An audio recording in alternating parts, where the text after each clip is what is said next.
Fair enough. Um, I cannot see myself or any one of you. I'm only seeing the PPT, so we can start. Anyways, good morning and evening, guys. I don't know anyone joined from India. Some of my friends accepted right from India. So, but seems like we have so far a few of my friends from US. Thanks for joining. Right. So today we'll be talking about enterprise scale e-commerce modernization. Basically, how to modernize an e-commerce flow from an existing legacy platform like SKU-based model to a subscription-based model. So that's the whole agenda of this presentation. So we'll talk about that further. Before that, just a brief about myself, the presenter. So I spent 21 years actually in IT industry.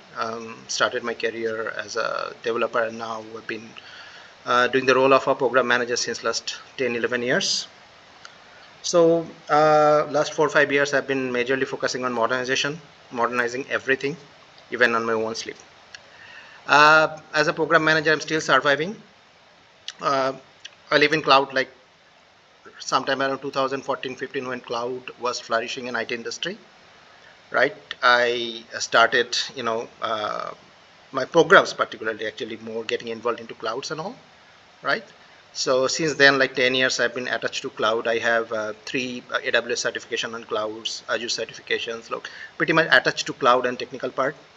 Along with that, very recently I've been getting very interested about the AI/ML. So complete a postgraduate diploma on AI/ML from University of Texas, and after that a few certifications on AWS on AI/ML. So pretty much that's my technical background. That's probably not my core or niche. My niche is still program manager, but this is something I love to do. Uh, Sometimes I try to speak meaningfully, right? So basically, what I wanted to say, I try to become a speaker. Sometimes I like to give some presentation, like I'm doing it here. I'm also a reviewer, contributor whenever technology meets curiosity, right? I'm father of one amazing daughter and husband of one incredible patient woman who tolerates all my tech talks. My contact, my email is here, my LinkedIn is here. You guys probably already, my friend uh, in my LinkedIn. So I think that's a brief introduction, probably quite a long one. So we'll go to the presentation directly. Before we start the presentation, I was planning like it's an hour presentation, so I'll be talking for 45 minutes. Now it is 8:05, so I'll be talking for 40 minutes, and this last 10 to 15 minutes there will be Q&A session. So let's start, guys. Before I start, anyone has any questions? Perfect. All good, I think you can start. Okay. So let me give an overview, right? So this webinar drives into a journey of major transformation that moves away from a traditional SKU-based model to a modern subscription-based model, right? So what is SKU? It's called stock keeping unit. Right? We used to buy any products, whatever. Like there used to be a barcode. So we'll talk about that barcode part and all, but that's called SKU-based model. But when you talk about subscription-based model, that's, for an example, Netflix, Amazon Prime. So you take a subscription and you pay periodically, right? So, it emphasizes how vision, architecture, and leadership came together, right, to execute one of e-commerce giants' most impactful modernization effort. So we'll talk about this effort, but that's the whole agenda here. And it showcases a valuable lesson on digital transformation, scaled agile delivery, and sustainable, modernization. So that's the overview of the presentation today. Uh, Learning objective pretty much clear here. Understand drive behind subscription-based transformation from SKU-based model, though. Learn how to align architecture, governance, and culture. Discover leadership lessons applicable across enterprise. So this is the three topics I'm focusing on, right, in this presentation, and let's walk through those. So the first chapter, I would say, or the first part, the global shift towards subscription. right? How organizations are moving from one-time sales to continuous value. So I was talking about SQL model. Here it is, the traditional model versus subscription model. So beginning of this century, when e-commerce began reshaping how products were sold online, most business relied on SKU-based models, which built around one-time sales and static pricing. The barcode, we all know, we came from that era. Most of us, I believe, right? But over time, as customers' experience and expectation evolved towards greater flexibility and continuous value, so hence what happened, the need for a dynamic service-driven subscription model started to emerge. So it started around 10 years back, I believe. This shift resulted a complete change in how companies viewed their customers and the value they drive. And that drives a global market shift. So the major industry shift begins around 2000, not through the way of like subscription model, but it's through like with help of initial stage of clouds and SKU-based model and slowly subscription-based model. But shift began in 2000. By the end of 2020, like within 2 decades, the entire technology landscape was moving towards as a service of offering. So that as a service, and before as a service, we had many things: software as a service, product as a service, and anything. So that as a service concept was like been solidified by end of this 2020, right? So we are in as a service world. So customer wanted predictable pricing, ongoing improvements, and the ability to scale easily. Meanwhile, the rapid rise of cloud adoption at the same time in parallel. So the rapid rise of cloud adoption during this period intensified the urgency, pushing organizations to rethink how they should build and deliver their products. So this diagram, see on the screen, shows a simple value loop, like companies provide continuous services and customer enjoy ongoing values, like you are watching, movies and you are subscribing new movies, right? So, and regular payment keeps going back to the business, and that's how the business thrives and flourish. So next, we'll talk about the modernization initiative, and here that's what we spoke so far is the introduction, that how the business shifted. So now we are going into a specific example, right? And in this example, I'll be quoting one e-commerce giant, right, and how they move from SKU-based model to subscription-based model. So to stay ahead of this transformation, right, the organization I was talking about launched a major digital modernization program in late 2021. And I was lucky that I got a chance to lead that program along with some other program managers. It was a large-scale, cross-functional enterprise-grade program. The initial investment was $300 million with an ROI of $500 million over a period of 5 years. So it's massive, $300 million investment, ROI $500 million over 5 years, right? So the goal was to move from product selling to value-driven services, right? You're just not selling product, you're selling values. So that's the goal. And also there was a need to create a unified subscription ecosystem capable of sustaining long-term growth, right? So, and at the same time, customer loyalty was also very, very important. So that was the drive of that e-commerce giant to move from a traditional SKU-based model to subscription-based model. So that's the first part. And the second part, we are talking about defining the vision and the architecture, right? So that's how we started basically, right? So let's start with the vision and architecture. First we define the vision, and then we go for goals and architecture, and also we'll come to that. So let's talk about the vision part first. That's the first and foremost things, we need to define it. For such a large-scale multi-million-dollar enterprise program, defining the right vision and architecture was absolutely critical, right? For that, the organization I'm talking about, right, needed a foundation that would not only support its existing products, but also scale for the future products, right? and the solution was a subscription-based models I was talking about. So that's the solution they are focusing. That's the vision, right? So next we'll talk about the transition vision into mission and goals. So we translated the vision into clear mission and actionable goals that guided execution. So this was a crucial strategic step when we defined the goal from the vision, say, right? We decided how to strategize the execution. So we decided to go live in waves or phases. The first wave or the phase of this program included migration of Microsoft Cloud Portfolio, which is called Microsoft NC, New Commerce Experience Product. So this is a group of products such as Azure, Office 365, Dynamic 365. All these products we use extensively are called a group of product Microsoft NCE, again New Commerce Experience, right? So that group of product was our first target or the target of our first phase, right? So the company I was talking about, the e-commerce company, not Microsoft. The e-commerce company had been selling these Microsoft products as a global partner through their existing SKU-based model, right? So the plan was to migrate these products to a newly developed subscription-based model, and once successful, this become the blueprint. So this entire subscription model will become the blueprint for the subsequent rollout of all the proprietary products of that e-commerce company, right? So that's the mission and the goal. So that we translate from the vision that we defined, right?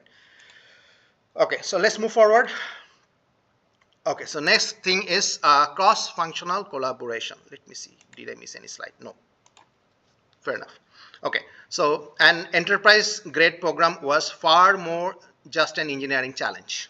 Right? It's required deep cross-functional collaboration across the sales and marketing organizations for company.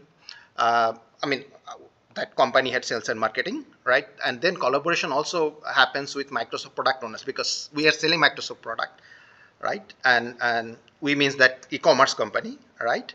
And also that makes Microsoft as a stakeholder and need a coordination with them, along with the internal marketing sales team and enterprise architects and different departments and teams.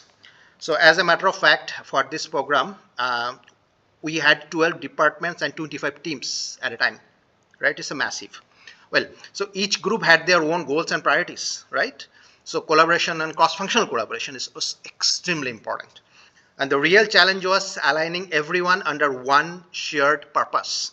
So that collaboration was the backbone of our success because we did it very well. I still remember that there are a lot of things we learned from there, right? And yes, that's actually the core pillar of our success of this program. Moving to next. So let's talk about the architectural alignment part, and it is the next crucial part, right? So once the business and stakeholders alignments were established, we focused on the architectural consistency, right? So we decided to adopt cloud native microservices to ensure modularity and scalability.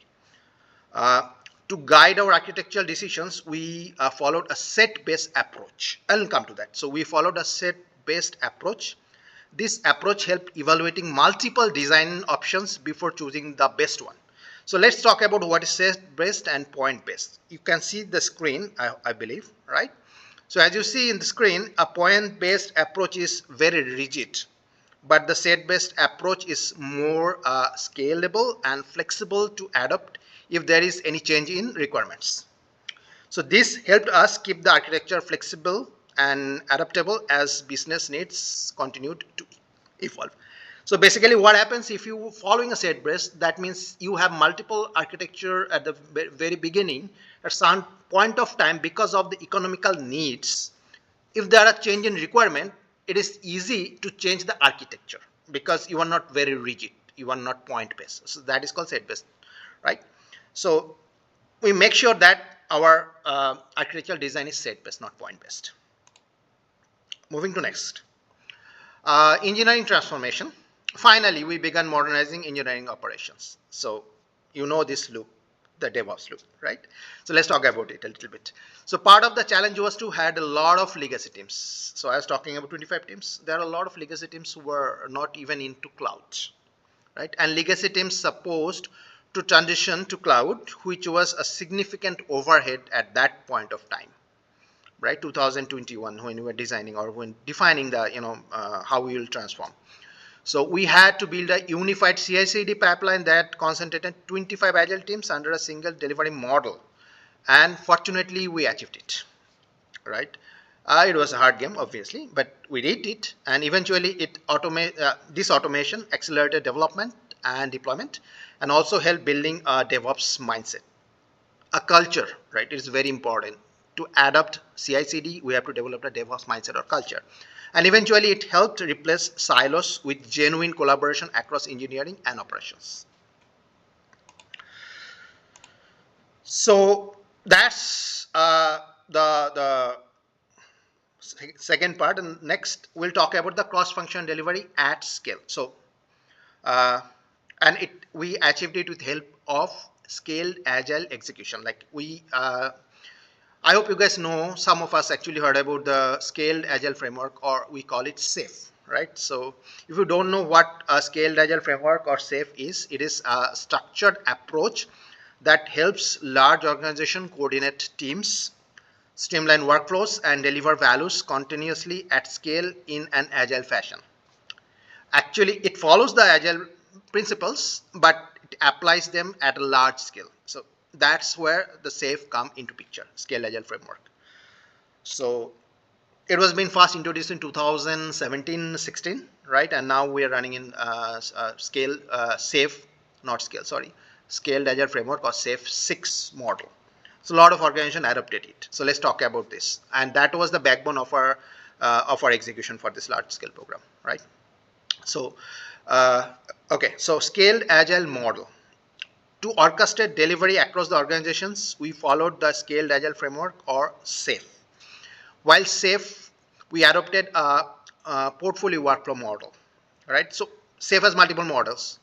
So the most complex model of SAFe was the portfolio workflow model. So that we adopted because we actually leading it at a portfolio level. So and that best fit, considering the complexity and the scale of our programs, right? 12 departments, 25 teams. That's complexities. So SAFe become extremely popular for large scale execution. Lots of organizations are adopting, as I was telling, like lots of organizations are adopting this framework. The proven credibility of SAFe helped us manage delivery at scale while maintaining visibility and control across all work streams or departments. Next, we'll talk about execution cadence, right? So all agile models have ceremonies. Even the simple, Scrum, team level, they have ceremonies. So as SAFe. So we followed a structured rhythm of SAFe ceremonies to maintain alignment and synchronization among different teams and departments. Here are some example of SAFe ceremonies, like the Scrum of Scrum. A lot of us have heard about that, the Scrum of Scrum. We call it SOS.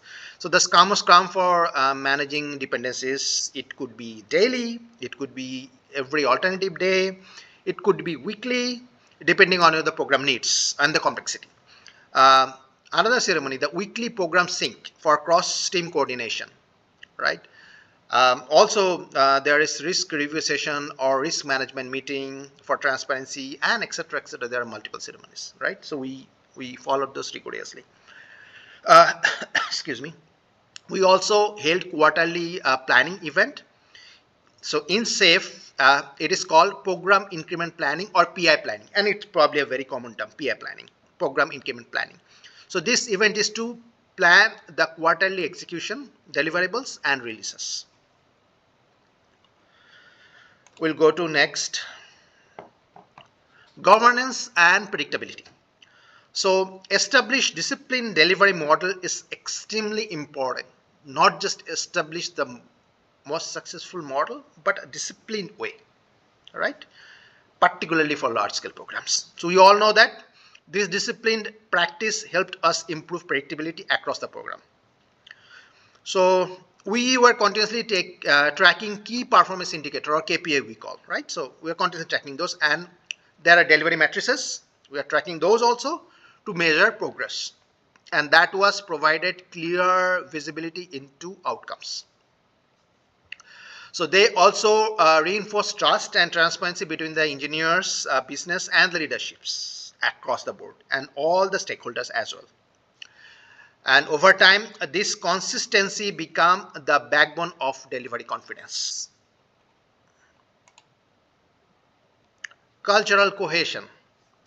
So with help of the large-scale Scrum execution model, the SAFe, right, or Scale framework we just talked, our 25 teams began operating like a single high-performance ecosystem. And that was exactly what we wanted to achieve, and we did. So that model helped, apart from a lot of other discipline and activities. Yes, those helped. So over time, we achieved significant improvement in collaboration. People stopped working in silos and started working in sync. So like they are connected like a same rhythm, transparency and accountability, right? This cultural alignment made our agile transformation truly sustainable.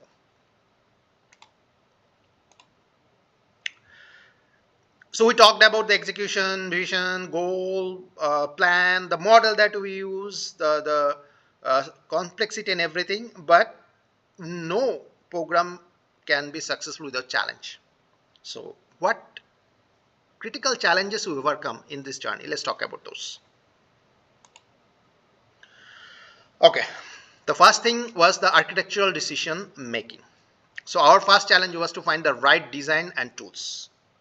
Let's take an example for that. Okay, so at one point, right, there was a major debate between Kafka and RabbitMQ for our event-driven architecture. So some of us are here in architects. If you do not know what is Kafka and RabbitMQ, these are queue where data has been fed into one end and it comes out from other end, and it has been queued, right? So that's called a eventing or event-driven queue. But you can ask me in Q&A, I can explain more. So the discussion went on for quite some time, whether RabbitMQ or Kafka, right? For that particular occasion. So I had to lead a data-driven proof of concept to find the right answer, whether Kafka or RabbitMQ. So the result clearly shows that Kafka offered better scalability and reliability for long-term needs. The key here was to consider multiple design alternatives. I was talking about the set-based and point-based, right? So coming to that, this is an example of that. So the key here was to consider multiple design alternatives and choose the solution that best balance performance, flexibility, and long-term sustainability. So that decision helped us avoid future rework and supported higher throughput as our demand continued to grow. Next challenge, being frugal. That was our second challenge, and I should talk about how I optimize the cost, or our team optimize the cost. So we were hunting for opportunities to reduce the spending, and along with that we found some innovative ideas. The truth is, when you achieve unity in a common purpose, innovative ideas start flow freely. For an example, like one key technical decision was selecting the right Kafka, which just before this example we talk about that we choose Kafka over RabbitMQ, right? So now the problem came into that we have to select the right Kafka vendor for our streaming platform. So in the IT industry, Confluent Kafka is mostly used. We all call Confluent Kafka, mostly use Confluent Kafka, right? Because of its high performance. But we compared Confluent Kafka and Cloudera Kafka. I'm not sure how many of you know there is another Kafka version exists, Cloudera. The performance of Cloudera Kafka is comparatively lower, so it's take times and performance not as good, but it is more cost effective. Like it's basically a yearly subscription model, where Cloudera Confluent Kafka is like pay as you go, right? So in our program, Kafka was being used mainly at a back end, mainly because of order processing, right? So performance was not a major concern. You already send a mail to the customer saying that your order is booked. Now you can process the order at the back end, right, and send it to the logistic, right, and shipping department. So it is not a major concern, the performance, when you are talking about this order processing, right? So that's why we decided to go with the Cloudera Kafka, not Confluent Kafka, and that decision brought us significant cost savings on eventing queue procurement, right? It reduced the costs by almost half. So basically, being frugal is important, and we were proud that we achieved it successfully. Not only this, but in many occasions.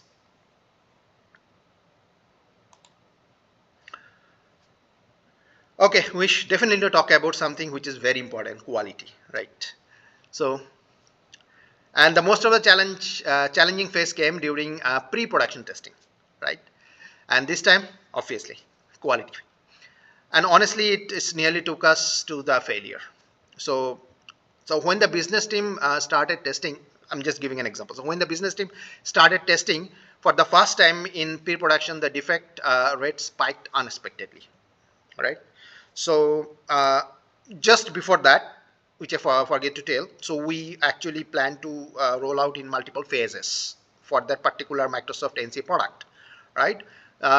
So this was, I'm talking about the first phase and the fast pre-production testing, and the defect spiked like boom, right? On the first day or second day, it was horrible.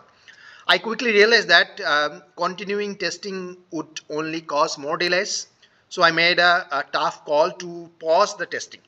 I had to, boil the ocean to take the approval from leadership, and even going against the leadership, right? That we need to stop the testing. We then conducted a root cause analysis with both QA and business teams to discover what's missing, what are the incorrect test scenarios, what are the missing test scenarios, and so, right? Uh, and then we made sure all those issues were fixed and the right test cases were created before resuming the testing, right? So that involved a lot of code fixes at the back end, a lot of adding new test cases or correcting existing test cases or correcting data, right? So when we finally resumed testing, the defect rate dropped drastically, and we were able to deliver the release with minimum delay. So there was some delay, but we successful rather than failure. So that's one example for us where quality is very important, and with the right decision, right, going against the flow, going against the wind where leadership was not accepting, right, taking a strong stand, stop the testing, was give us success. So sometimes it says you need to take a strong hold, strong decision, right? Okay, so next example, the next challenge, post-release stabilization, right? So let's talk about that. Probably was our last but not the least significant challenge, right? So this happened during our first go live, uh, our very first release phase. So immediately after go live, so we went live, right? So immediately after go live, we had been informed that a key functionality was not working. At first, it looked like the total failure. A lot of escalations. Excuse me. So my teams and I acted very quickly, right? We immediately started the root cause analysis, and within no time, literally no time, like 30 minutes or 45 minutes, we discovered that a simple flag had not been turned on. It was a feature flag. So it was a major escalation, but the team responded fast and fixed the issue within 30 minutes. So keeping the impact to very, very minimum. After resolving it, we looked for the root cause and a permanent fix. So here in this particular case, right, we decided to track all the manual steps involved in future deployments in a tracker, such as a feature flag, right? Some manual steps. It cannot be automated. So track it. So we found the right way, and then our approach was, okay, we have done the mistakes. It's happened. Make sure that it doesn't happen again. What is the way to make sure that it will never get repeated? And in this particular case, a tracker, right? So after this release, we had 4 more releases, and all of those were successful, right? So the key here that you need to plan your production support and operation structure before your first go live. Okay, so next we'll go talk about the leadership lessons and takeaway. Well, in some way it is like probably a takeaway and lesson for me. I have learned a lot from the 2.5 years of program, right? So let's talk about some critical challenges I faced along with my way and how we resolve those. The first lesson is architectural foresight. So the most important thing is to always design for scale. Think long term, not just for a current need, just a small, your focus should not be small. A set-based design is very important because it enforces minimum changes in design when there is a change in requirement. And always remember, changes in requirement is inevitable, literally inevitable and bound to happen because our economic decisions keep evolving every day. Next is about leadership influence. So what true leadership is. A true leadership is about influencing through data and empathy, not authority, right? So it means aligning different viewpoints towards a shared goal. So it is very important to understand that you as a leader or anyone as a leader are here to serve your team members. They are not here to serve you. They are here to serve the program and the program only, right? So that's the key. You are serving the people. People are not serving you, right? So that makes you a leader, not a boss. Next one. Sorry. So the next lesson is about agile governance, right? Agile governance is not about control. So it's about creating structure that enables freedom. When roles, responsibilities, and ceremonies are clear, teams can move faster with confidence. So here by ceremonies, I mean agile ceremonies. And remember, discipline creates trust. When teams see consistent progress, they gain the confidence to take risk and innovate safely, right? Uh, that's what true agile governance means, a balance between the structure and flexibility. So one thing I also wanted to add here is that freedom of speech is very important also, right? When you're talking about, uh, agile governance, right? So it is so important that if you boost it up, like if you make sure that anybody in your team can freely express their thoughts, right or wrong doesn't matter, let them express, right? And you are there to correct them, then you will see the true innovation comes out. So that is a very important lesson that I have learned. Okay, next, the third point here, architectural foresight, right? So always design for scale. Set base, yeah, so sorry, we talked about that. I'm going to the first point, my bad. Okay, so we'll move to the next slide. Uh, the next lesson is about frugality and value alignments. So every decision we make should tie back to value. Anything, any decision, our focus should be creating values. And being cost effective doesn't mean cutting corners. It means spending wisely and saving smartly, right? It is important to understand frugality is powerful when it supports long-term sustainability. So that's how we build a solution that lasts, not just projects that deliver once, right? So value. The last lesson, but not the least here, is about integrating or integration of leaderships and technical judgments. So as a program leader, we need to bridge strategy and engineering, right? We to marry both together. In other words, it is not enough to just manage delivery. We have to understand the architecture behind what being built or what we are delivering, right? So the understanding help us make faster and smarter decision while we still maintain quality and momentum. So remember, in today's world, the best leaders are the ones who can speak both business and technology fluently. Well, that's all. I thought it will take 45 minutes. We finished in 34 minutes. Now I am all open. But before that, I'll just draw a conclusion, right? So, what are the main risks organization face when, say, adopting subscription-based models, right? So this is some Q&A sessions. I'm just going through this question. Maybe it's common questions is in your mind, so I'm addressing this early. So the biggest, coming back to the question, right? What are the main risks organization face when adopting subscription-based models? So the biggest risk is the cultural shift, especially moving from a legacy environment to cloud-based ecosystem. So for my particular program, That was the biggest risk. Shifting traditional mindset to embrace a true DevOps culture and adopting end-to-end CI/CD practices proved to be one of the most challenging part of this transformation journey that I had.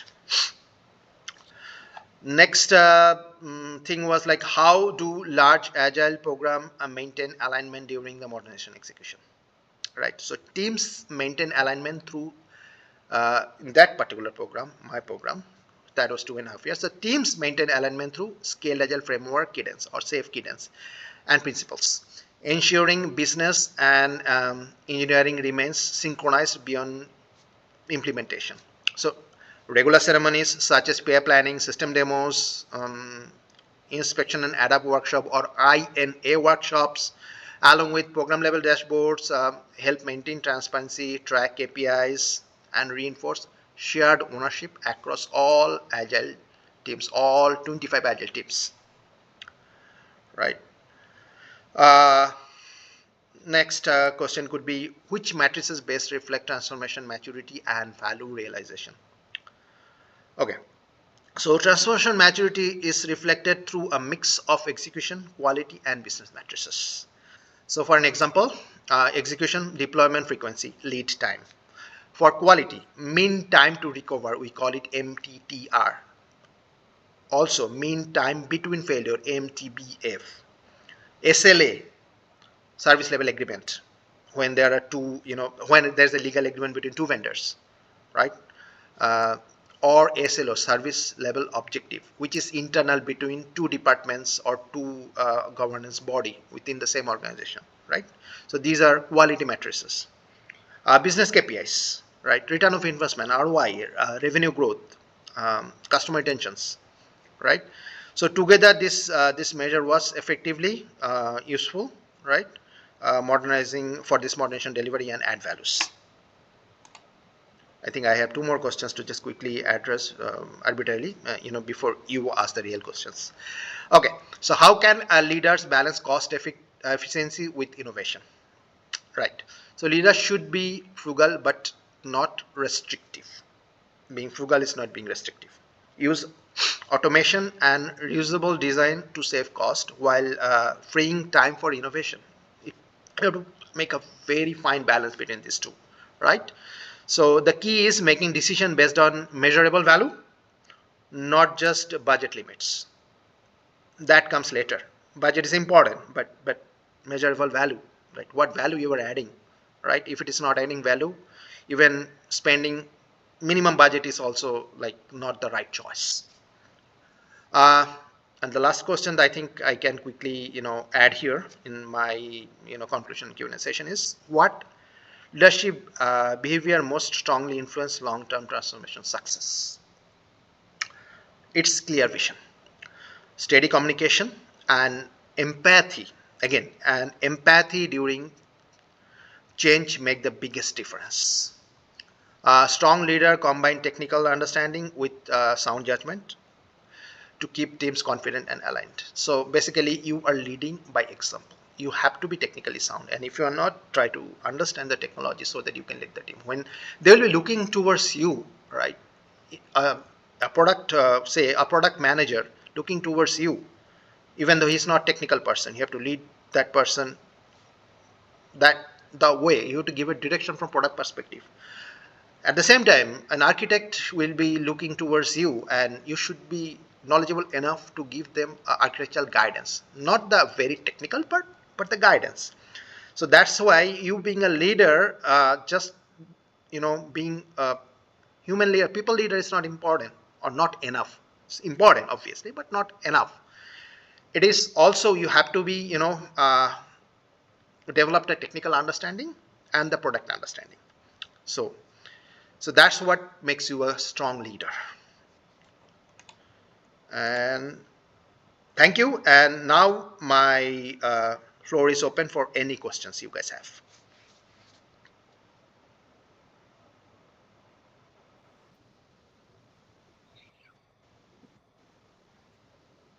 I'm listening.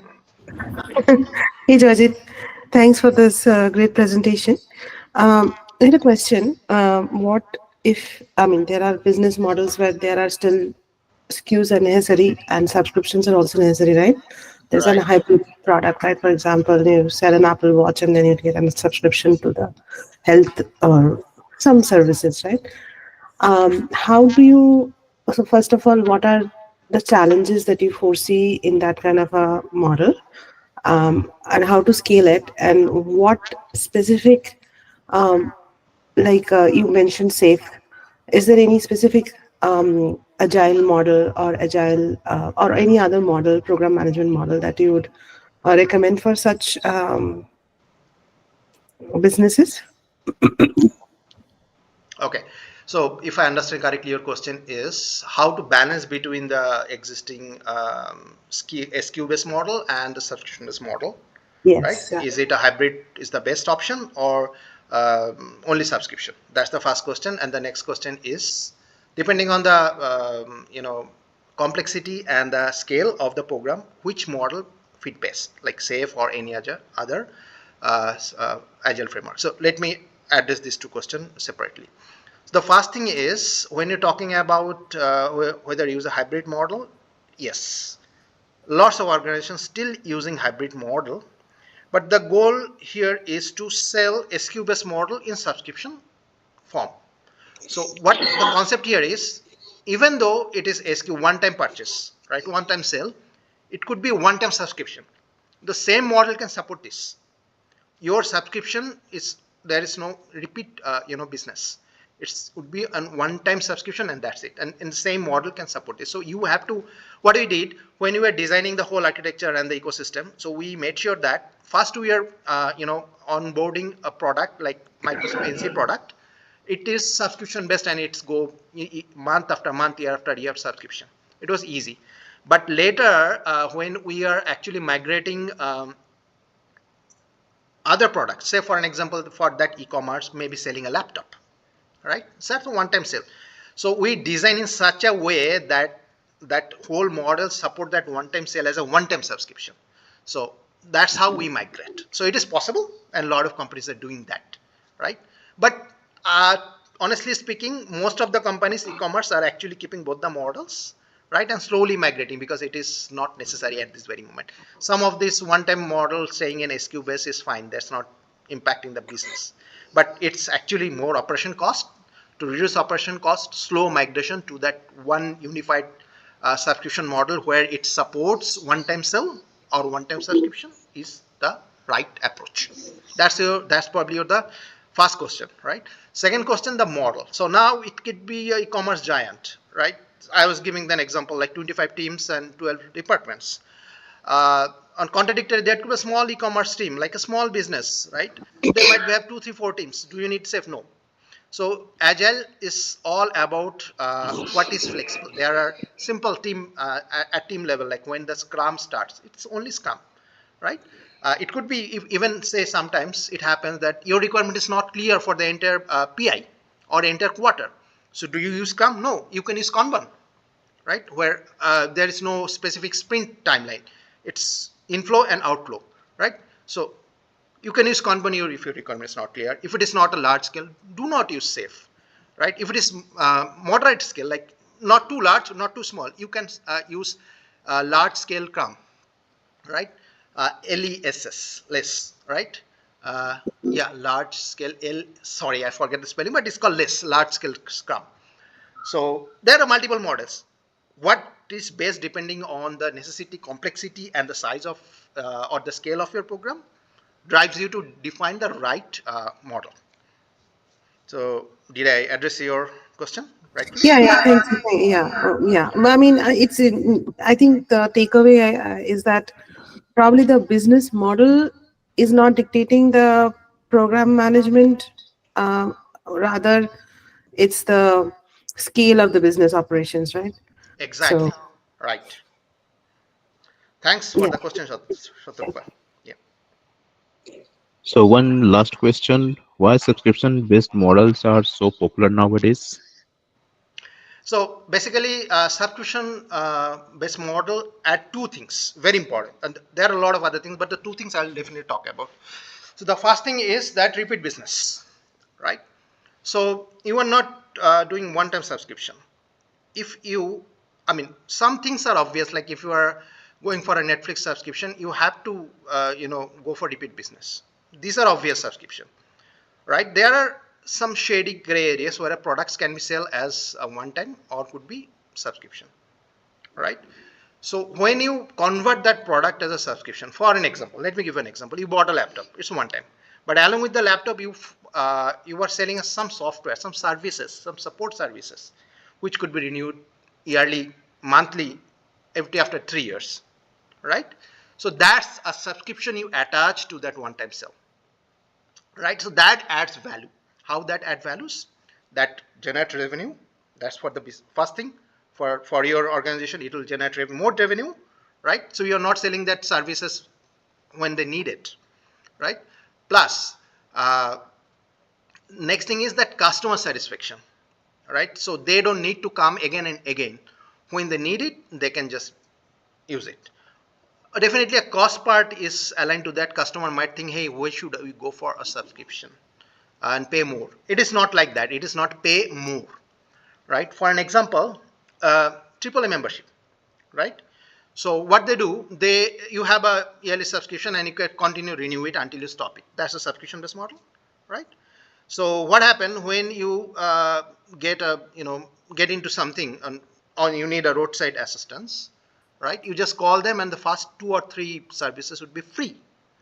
That's the value you are adding, right? So that benefits the customer. At the same time, you are as an organization, you are generating value. So basically, when you say talk about the business, two things we always think of. One is how much value we are adding to the customer that can generate repeat business, one thing, and the second important thing is what revenue we are generating for the organization. So it is actually the business, right? Ultimately, at the end of the day, it is generating value. So subscription based model satisfy both.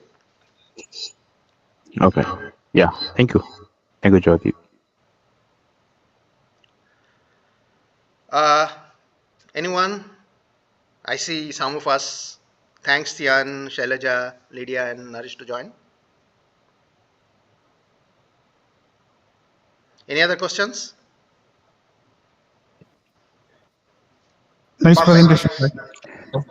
Hey, Joy, it was a nice interaction. Thank you so much for such a wonderful session. Hey, Shailaja, thanks a lot. Even we can talk about it more, in future. Yeah, Can? sure, absolutely. Thank you. Yeah, yeah, Thank you, Joy. yeah. Thanks. Thank Thank you you. for all your support joining like on Thursday evening at 8:50. I think Shadrupa, it is for a little early for you though, right? But thanks. Uh, Yeah. uh, Yeah. we'll Okay. talk to you guys offline. Sian, after a long, long time, my niece actually, Sian, thanks for joining. And Mhm. yep, we will talk offline again. Thanks and have a wonderful rest of the evening or the day.